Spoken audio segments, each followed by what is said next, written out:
사랑하는 남녀가 사랑하다가 서로 관계가 깊어지면 어느 날 날짜를 잡아서 자신들만의 공간에서 사랑의 언약식을 합니다.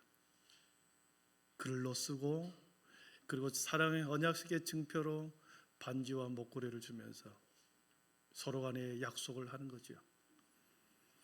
이 약속이 지속적으로 유효하다는 것을 증표로 나타내고 그렇게 서로 쓴 글에 대해서 서로가 묶이게 되는 거죠. 구약 성경에 보시면 하나님이 이스라엘 백성들을 너무나 사랑하셨습니다. 많은 민족들 중에서 특별히 사랑하셨습니다. 그 사랑이 얼마나 컸던지 하나님께서는 이스라엘 민족과 함께 언약식을 거행합니다. 하나님께서 모세를 시내산으로 불러 올리셔서 그들만을 위하여 특별한 언약식을 체결하는데 하나님이 모세와 언약식을 체결하는 것처럼 보이나 이스라엘 민족 전체와 함께 언약식 시내산 언약을 체결합니다. 출애굽기 19장 4절에 보니까 내가 애굽 사람에게 어떻게 행하였음과 내가 어떻게 독수리 날개로 너희를 업어 내게로 인도하였음을 너희가 보았느니라 이렇게 말씀하시면서 독수리의 날개로 애굽의 430년의 기간 속에서 독수리의 날개로 이렇게 업어가지고 너희를 이렇게 광야에 독립된 자유인으로 만들어 주었다. 그러면서 5절 6절에 이렇게 언약식을 합니다. 한번 같이 5절 같이 읽어봅니다. 세계가 다 내게 속하였나니 너희가 내 말을 잘 듣고 내 언약을 내 소유가 되겠고 너희가 내게 대하여 제사장 나라가 되며 거룩한 백성이 되리라. 너는 이 말을 이스라엘 자손에게 전할지니라. 아멘. 내 말을 잘 듣고 이 언약을 지키면 조건을 붙였습니다. 내 말을 잘 듣고 여러분 잘 들어야 됩니다. 동쪽으로 가라는데 동쪽으로 가라는데 서쪽으로 가고 북쪽으로 가는데 남쪽으로 가면 어떻게 되겠어요? 잘 들어야 되고 정확히 들어야 되죠. 내 말을 잘 듣고 언약을 지키면 하나님의 조건입니다. 그러면 세 가지의 복을 주시겠다 합니다. 내 소유가 되게 하겠다. 모든 민족 중에서 내 소유가 되게 하겠고 그리고 제사장 나라가 되게 하고 그리고 거룩한 백성이 되리라. 세 가지 약속을 합니다. 조건과 그 조건을 충실히 이행했을 때 주시는 하나님의 복이지요. 여러분 하나님의 말씀을 잘 듣고 언약을 지키면 이스라엘 백성들은 영원히 그 약속과 축복을 받아 누리도록 특별한 언약식을 해준 것이죠. 여러분 신명기에 와서 이 시내산 언약을 다시 한번 갱신을 합니다. 애굽에서 빠져나와서 3개월 만에 시내산에 도착했을 때 그때 시내산 언약을 받았는데 40년의 광야 시절을 다 보내고 난 후에 이제 건너편에 약속의 땅을 남겨두고 요단강만 건너가면 약속의 땅이 보이는 그곳에서 다시 한번 이 언약을 갱신합니다. 이 언약을 갱신하는 내용이 신명기 11장 13절 14절에 나오는데 12절에서는 이렇게 먼저 시작합니다. 내 하나님인 여호와께서 돌보아 주시는 땅이라. 연초부터 연말까지 내 하나님 여호와의 눈이 항상 그 위에 있느니라 그랬습니다. 너희들이 이곳에서 사는 것이 아니라 가나안 땅에 들어가거든 여호와께서 돌보시는 그 땅에서 연초부터 연말까지 내내 1년 내내란 말이죠. 매년 평생 함께 여호와의 눈이 항상 너희들 위에 있겠다. 이렇게 선약을 합니다. 여러분 하나님의 눈과 시선, 하나님의 눈과 시선이 여러분을 따라다닌다. 여러분 어떻겠습니까? 매일매일 여러분이 하는 모든 것을 하나님의 시선이 따라다닌다. 불편할까요? 매우 안전할까요? 나는 매우 불편하다. 손 한번. 나는 매우 안전하다. 예. 안전하다, 든든하다고 생각하십니까? 매우 불편하다고 생각합니까? 요즘 공원에 가면 아파트의 공원에 보면 CCTV가 다 달려 있습니다. 그 CCTV는 각 가정집 집의 거실과 방 안에 연결되어 있어서 얘들이 밖에 나가서 놀 때 엄마 아빠가 굳이 따라 나가지 않아도 아이들이 마음껏 놀이터에 나갑니다. 방 안에서 거실에서 자신의 아들이 놀이터에서 노는 것을 다 이렇게 지켜보는 거죠. 아들도 그렇습니다. 딸들도 그렇습니다. 엄마 아빠가 옆에 없어도 나를 지켜보고 있겠지. 안방에서 나를 보고 있겠지. 내가 넘어지면 금방 뛰어와서 나를 일으켜주겠지. 안심이 됩니다. 여러분, 나를 부모가 엄마 아빠가 지켜보고 있다. 이 아들에게는 얼마나 안심이 되고 얼마나 든든하겠습니까? 그런데 만약 자녀가 부모님의 시선을 매우 거북하게 생각한다. 부모님의 시선을 매우 부담스럽게 생각한다. 시선을 피하고 눈을 자꾸 피한다. 어떻겠습니까? 그 자식은 분명 나쁜 짓을 할 확률이 많죠. 엄마 아빠의 눈을 피하고 선생님의 눈을 피하고 자꾸 피한다. 100% 나쁜 짓 할 그런 개연성이 많죠. 여러분, 성도도 그렇습니다. 하나님의 시선이 매우 부담스러워서 요리조리 피하고 숨으면 하나님으로부터 멀어질 확률이 많지요. 뭔가 꺼림칙한 행동이 했기 때문에 자꾸 하나님의 시선을 피하는 거죠. 신명기서는 모세가 모압 평지에 도달하여 건너편에 가나안 땅을 앞에 두고 다시 한번 언약을 갱신하는데 신명기 11장 13절에 이렇게 말씀합니다. 같이 한번 읽어봅니다. 같이 읽습니다. 내가 오늘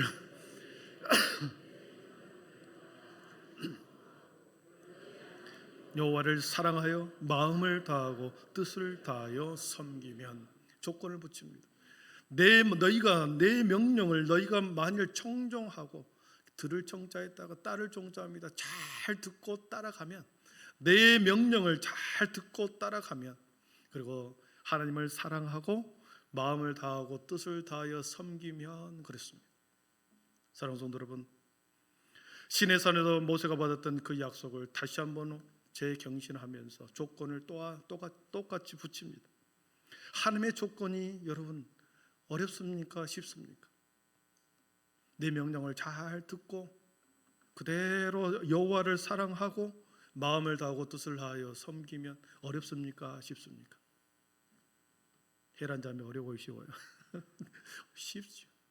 하나님의 시선 안에 있으면 쉽습니다. 하나님을 사랑하는 것, 그리고 하나님의 마음을 다하고 뜻을 다하고 하나님의 시선 속에 있으면 하나님의 명령이, 하나님의 조건이 그렇게 어렵지 않습니다. 하나님의 자신을 섬기는 방법에 대해서 제사의 5가지 방법을 해주었습니다. 이렇게 나를 섬기기만 하면, 이렇게 나를 섬기는 방법으로 섬기기만 한다면, 여러분, 사랑의 언약식은 남녀처럼 서로만 바라보고 다른 곳에 시선을 두지 않는 것입니다.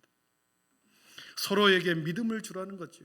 하나님의 백성이 하나님 앞에 믿음을 주고 하나님이 그 믿음을 보고 조건을 붙이면 이따가 13절에 14절에 거기에 대한 축복이 나옵니다. 하나님에 대한 믿음, 서로에 대한 믿음이 있어야 된다는 거죠. 이 믿음을 보니까 정진이라는 단어로 이렇게 표현할 수 있겠더라고요. 정진, 이렇게 되어 있습니다. 정진이라고 한 뜻을 보면 깨끗하고 정직하게 곧은 마음으로 앞으로 나아가는 것입니다. 하나님의 백성이 정직한 마음을 가지고 곧은 마음을 가지고 깨끗한 마음을 가지고 하나님 앞에 나아가는 것, 그렇게 나아가기만 하면, 그렇게 해서 하나님을 사랑하고 하나님의 뜻과 하나님의 마음에 합하게 섬기기만 하면, 여러분, 하나님께서는 14절에 복을 주시는데 이따가 보도록 하겠습니다. 이 정진이라는 단어, 파스칼의 팡세에 나오는 단어였습니다. 이 내용이 이런 고백이 있습니다. 아브라함의 하나님, 이삭의 하나님, 야곱의 하나님, 확신, 기쁨, 평화. 아브라함의 하나님, 이삭의 하나님, 야곱의 하나님이 나의 하나님으로 받아들이면서 확신이 생기고 기쁨과 평화가 이루어진다는 것을 고백하는 거죠. 예수 그리스도의 하나님, 당신의 하나님이 내 하나님이 되시리라. 하나님을 죄하면, 하나님을 죄한 세상과 모든 것을 망각하고, 하나님은 오직 복음서에서 가르친 길에 의해서만 발견된다. 인간 영혼의 위대함, 의로우신 아버지여, 세상에 당신을 알지 못했어도 나는 당신을 알았습니다. 기쁨의 눈물, 지상에서 하루의 정진으로 영원한 기쁨을 누리리라. 나는 당신의 말씀을 잊지 아니하리이다. 이렇게 파스칼은 고백하옵니다. 지상에서 하루의 정진, 하루 동안에 내가 전심으로 하나님을 향하여 정직하고 곧은 마음으로 깨끗한 마음으로 나간다고 한다면 하늘의 기쁨으로, 영혼의 기쁨으로 충만히 누린다, 그 표현이죠. 하나님이 우리에게 조건을 다는 것은 어려운 것이 아니었습니다.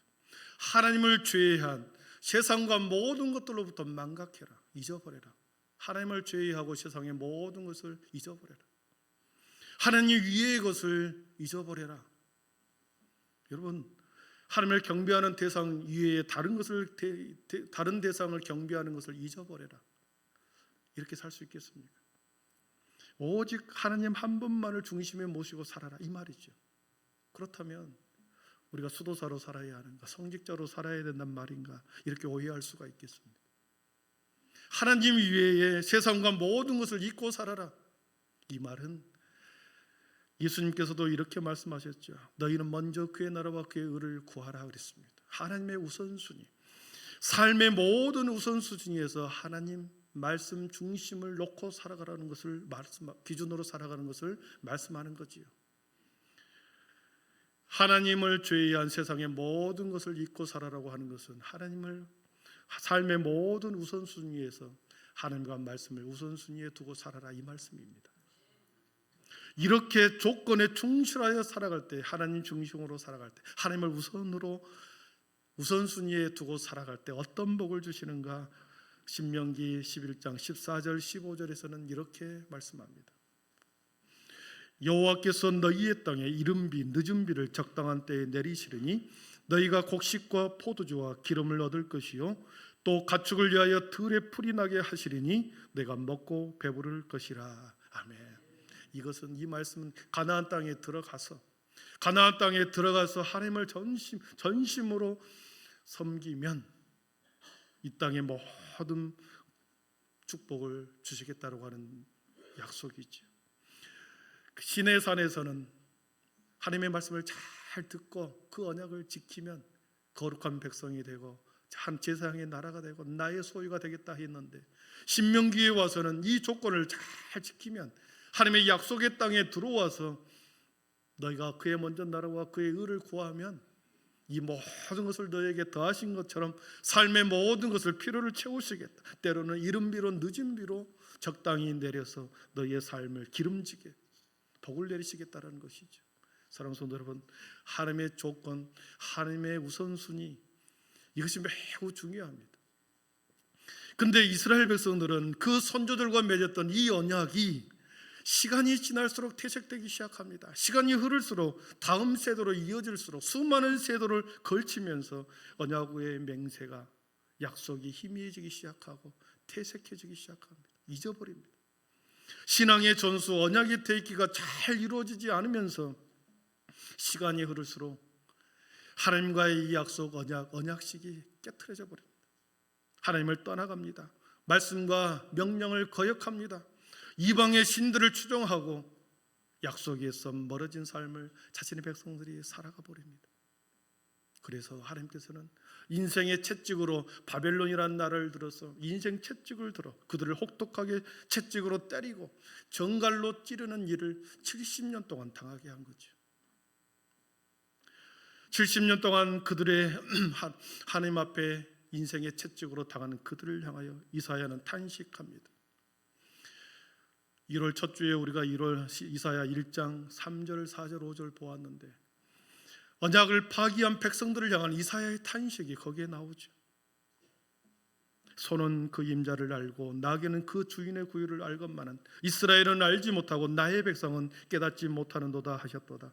슬프다 범죄한 나라요, 허물진 백성이요, 행악의 종자요, 행위가 부패한 자식이로다.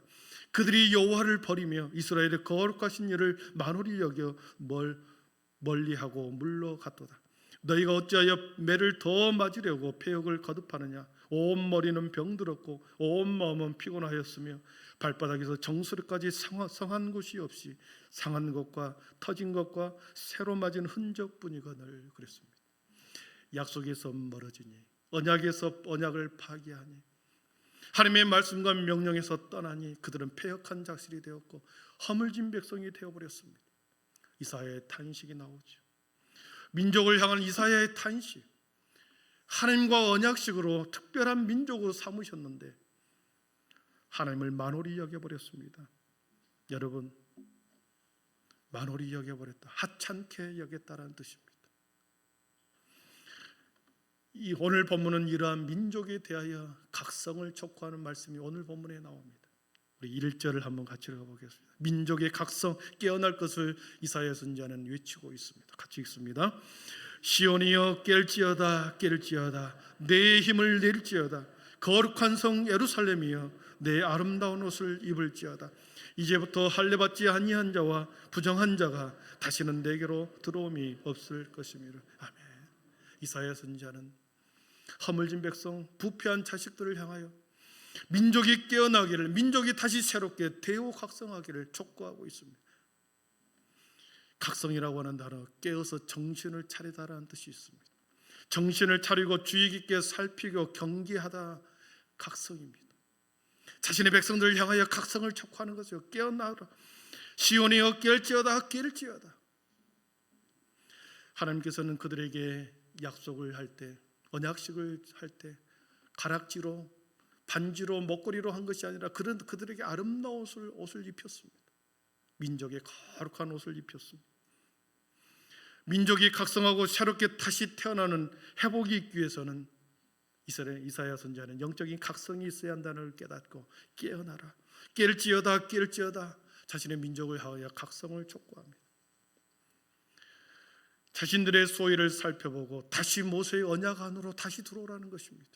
시내산 언약 안으로, 신명기에서 약속했던 그 언약의 말씀으로, 그 조건 속으로 다시 들어와라. 혼미한 마음, 생각들을 벗어버리고 정신을 차리고 다시 각성하여 시온으로 돌아와라. 하나님의 품으로, 다시 약속의 품으로 돌아오라는 거죠. 너희들이 허물진 백성이 되어버렸고, 너희 민족이 전체가 범죄의 소굴이 되어버렸고, 마음과 영혼이 부패해버렸고, 하나님을 만홀히 여겨버렸던 그 마음에서 돌이켜 각성하여 다시 조건 안으로, 언약 안으로 들어오라고 하는 것이죠. 시온이여 깰지어다 깰지어다. 2번 반복합니다. 반복이라고 하는 것은 상황이 매우 긴박함을 나타내고 있고, 이 명령을 반드시 지켜야 한다는 것을 말합니다. 돌아오라는, 깨어나라는 거지요. 하나님에 대한 바른 태도를 다시 가져라. 하나님에 대한 태도를 다시 똑바로 가져라. 각성을 촉구하면서, 태도가 불량한 것에 대해서 각성을 촉구하면서 긴박하게 그 명령을 지킬 것을, 깨어날 것을 촉구하고 있습니다. 그러면서 힘을 내어라. 내 아름다운 옷을 입을지어다 그랬습니다. 하나님께서 언약을 맺을 때 그들에게 아름다운 거룩한 옷을, 다른 민족과 구별된 거룩한 옷을 입혀주었습니다. 그 아름다운 거룩한 옷을 입혀주었는데 그 아름다운 옷을 다시 입어라. 2절 말씀 보십시오. 그들을 입혀놓은 옷이 어떻게 되었습니까? 2절을 같이 읽습니다. 너는 티끌을 떨어버릴지어다 예루살렘이여 일어나 앉을지어다 사로잡힌 딸 시온이여 내 목의 줄을 스스로 풀지어다. 아멘. 티끌을 털어버리라. 옷에 묻어버린 티끌을 털어라. 아름답게 입혀진 옷이 뒹굴고 나뒹굴어서 오물로, 모든 티로 온갖 세상의 오물이 옷에, 아름다운 옷에 다 묻어버렸다. 이 오물이 뭐겠습니까? 옷에 붙어버린 이 티끌, 이 오물이 무엇을 의미하겠습니까? 이스라엘 백성들이 그동안에 지었던 모든 죄악을 말하겠죠. 죄악에서 뒹구는 거죠. 죄악 가운데서 뒹구는 것입니다. 깨끗해야 할 자신의 백성들이, 정직하고 정결해야 할 자신의 백성들이 온갖 오물과 온갖 죄로 뒤둥글리면서 백성들의 허물진 백성으로, 패역한 족속으로 변해간 그들을 향하여 다시 깨끗한 옷을 입어라. 그러면서 일어나 앉으라 말합니다. 똑바로 앉아라. 여러분, 방 안에서 뒹구는 자식들에게 훈계하기 위해서 어떻게 합니까? 똑바로 앉아. 똑바로 앉으라고 하죠. 이불 속에서 뒹굴고 있는 자녀들을 향하여 그들을 다시 각성시키기 위해서는 똑바로 앉는 것부터 시키는 거죠. 하나님도 그렇습니다. 자신의 백성들에게 일어나 앉으라. 정신을 못 차리고 땅에 누워있는 옷이 누더기 같도록 온갖 오물이 가득한 옷을 입고 누워있는 그들을 향하여 똑바로 앉으라. 사랑하는 성도 여러분, 우리들에게 말씀하신 줄 믿습니다. 똑바로 앉아라. 죄의 구렁텅이에 빠져 허우적거리는 백성들을 향하여 그들을 각성시키는 거죠. 똑바로 앉아라. 그리고 내 목의 줄을 스스로 풀지어다. 내 목의 줄을 스스로 풀어라. 이스라엘 백성들에게 목에 감겨 있는 줄이 뭐겠 있습니까? 죄악의 사슬이죠. 이 사슬이 자신을 계속 끌고 다니는 죄악의 사슬, 그 사슬을, 배교의 사슬을 끊어버려라. 음란의 사슬을 벗어버려라. 세속의 욕망의 사슬을 끊어버려라. 쾌락과 그리고 만몬의 신, 풍요의 신의 줄을 묶어있는 너희들의 줄을 끊어버려라. 내 목의 줄을 스스로 풀지어다. 이사야 선지자가 자신의 백성들을 향하여 촉구합니다. 우리 목에 묶어있는 이 죄악의 사슬을 풀기 위해서는, 스스로 풀기에는 이것이 매우 어렵습니다. 우리가 묶고 있는 이 죄악의 사슬을 뭘로 풀어야 한 줄 아십니까? 오직 하나님이 메어주시는 하나님의 멍에를 맬 때 죄악의 사슬은 풀어지는 것입니다. 그래서 마태복음, 예수님께서 마태복음 11장 28절 이하에서 이렇게 말하죠. 수고하고 무거운 짐진 자들아 다 내게로 오라. 내가 너희를 쉬게 하리라. 나는 마음이 온유하고 겸손하니 나의 멍에를 메고 내게 배우라. 그리하면 너희 마음이 쉼을 얻으리니 이는 내 멍에는 쉽고 내 짐은 가벼움이라 하시니라. 아멘. 내 목에 있는 줄을 스스로 풀지어다. 스스로 푸는 것은 매우 힘들지만 하나님의 멍에, 주님의 멍에, 말씀의 멍에를 다시 매면 이 죄의 사슬, 죄의 목의 줄은 풀어지는 줄 믿습니다. 하나님께로 다시 돌아오라는 것이요, 말씀 안으로 다시 돌아오는 것입니다. 이렇게 촉구하면서 이사야 선지자는 먼 훗날에 돌아온 그들의 백성을 향하여 하나님께서는 부흥과 새로운 회복을 보여주었습니다. 먼 훗날에 이루어질 새로운 민족의 회복과 부흥을 이사야 선지자는 보았기 때문에 그들에게 각성을 촉구하고 있는 것입니다. 이사야 선지자가 자신의 백성을 깨우고 각성시키는 이유가 뭐겠습니까? 그들을 깨우치고 다시 각성하는 이유, 각성시키는 이유, 다시 언약의 백성으로 돌아오라는 것이고, 깨어나 돌아갈 때, 깨어나 다시 하나님 앞에 돌아갈 때 황폐한 곳을 다시 일으켜 세워주실 것을 보여주었습니다. 다시 거룩한 팔로 자신의 백성들을 안아주시는 것을 이사야 선지자는 보았습니다. 9절 10절을 읽고 말씀을 정리합니다. 9절 10절을 보십시오. 너 예루살렘의 황폐한 곳들아 기쁜 소리를 내어 함께 노래할지어다. 이는 여호와께서 그의 백성을 이로하셨고 예루살렘을 구속하셨습니다. 여호와께서 열방의 목전에서 그의 거룩한 팔을 나타내셨으므로 땅끝까지도 모두 우리 하나님의 구원을 보았도다. 아멘. 각성을 시키고 깨우는 이유는 언약의 품속으로, 약속의 품속으로 다시 돌아올 때 황폐한 그곳을 다시 기쁨의 노래로 가득하게 하고 그의 백성들을 위로하고 예루살렘을 구속시켜 주시겠다. 하나님의 거룩한 팔로 다시 나타내어 그들을 품어주시겠다고 하는 이 환상을 보았던 것이죠. 사랑하는 성도 여러분, 그렇습니다. 하나님은 사람이 아니시니 거짓말을 하지 않습니다. 하나님은 인생이 아니시니 후회가 없으신 분이십니다. 하나님은 말씀하신 바를 반드시 행하시는 분이 우리 하나님이십니다. 그래서 너희의 소위를 살피고 너희의 지금의 상태를 잘 살펴 깨어나면, 다시 힘을 내어 티끌을 털어버리면, 그리고 수많은 죄의 사슬을 풀어버리고 아름다운 옷을, 내가 입혀줬던 아름다운 옷을 다시 입으면 하나님의 거룩한 팔로 황폐했던 그곳이 다시 기쁨의 곳으로 만족하게 품어주시겠다고 말씀하십니다. 사랑하는 성도 여러분, 지금 우리는 영적으로 깨어날 때입니다. 오늘을 살아가는 우리들도 이사야의 외침, 이사야 선지자의 이 각성과 외침을 들을 수 있기를 축복합니다. 시온이여 깰지어다 깰지어다. 이 땅의 교회들이여 깰지어다 깨어날지어다. 성도여 깨어날지어다 깨어날지어다. 성도여 내 힘을 낼지어다. 내 거룩한 성이여 아름다운 옷을 입을지어다. 성도여 너는 티끌을 털어버리라. 교회여 성도여 다시 일어나 앉으라. 내 목의 줄을 스스로 풀어내어라. 이사야 선지자가 자신의 백성을 향하는 말씀이지만 우리를 향한 이 시대의 저와 우리와 우리 교회를 향하여 외침인 줄 믿습니다. 영적으로 깨어날 때 황폐한 것들이 다시 기쁨으로 변할 것이고, 다시 예배에 정진하여 찬양에 정진하고 다시 회복의 은혜가 있을 때 하나님께서는 다시 우리의 인생의 삶을 거룩한 팔로 믿음의 굳세게 붙들어 주실 줄 믿습니다. 우리는 잠자고 있는 지금 어느 때보다도 잠자고 있는 영혼을 흔들어 깨워야 할 때입니다.